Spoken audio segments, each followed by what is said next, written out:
Hey, what's happening? I'm Coach Ryan Finley from VIPAR. We are about 3 weeks into the new year, and probably all of you have already forgotten about your New Year's resolutions.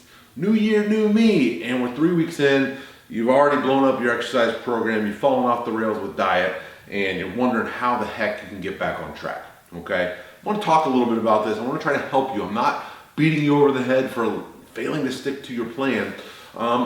Your motivation wore off. Everyone's motivation is really high right at the start of the new year, and then life happens. And then you end up repeating the same thing that you did last year, and every year you end up a couple pounds heavier until you're just so unsatisfied with yourself that it seems like a task that's impossible to overcome. All right, I'm here to help you today. First of all, motivation wears off. It's like a battery. And the willpower and motivation, the deeper you get into a diet, the more that battery depletes. You need to have a powerful reason for why you want to change. That's the first thing. Next thing is you probably went way too hard out of the gate. You were too extreme. Your New Year's plan represented way too much of a dramatic shift from your normal lifestyle that it was unsustainable.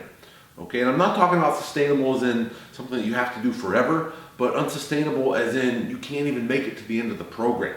Okay, I see these 30-day detox crash diets and they're garbage, people.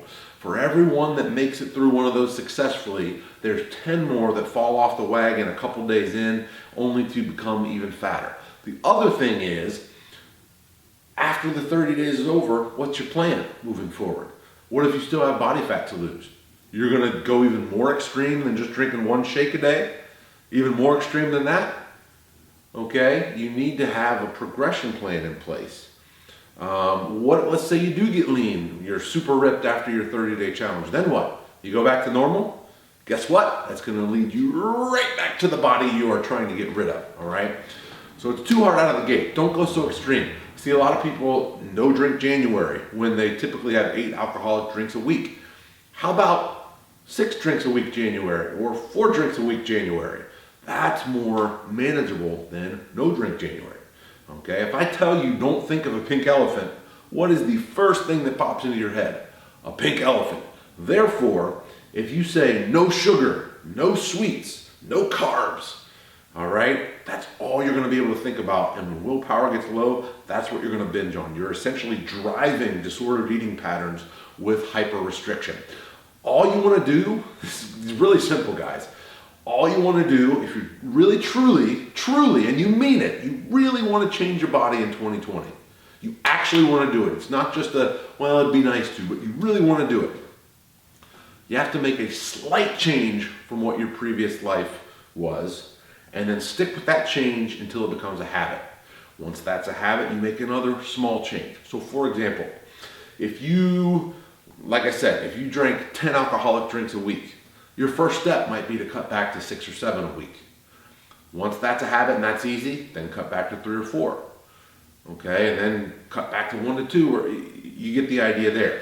If you're not exercising at all, like in any way, shape, or form, your first step is 2 to 3 gentle 20 to 30 minute workouts a week. Heck, your first step could be to take a 10-minute walk every day. That could be it. You do that until it becomes a habit, and then you build upon it. Okay, you don't build a house by taking all the materials and slamming it down on a pile of dirt and expecting the house to come up. You build it brick by brick. The same thing is true with your body composition. All right, you have to start with a small manageable habit and build on it from there. For someone like me who's used to training 4, 5, 6 times a week, a small change for me might mean it could just be something with food, something adding another small training session. It doesn't have to be super extreme. It just has to represent a slight change from what you normally are or normally are doing in your normal life, and then making that your new normal.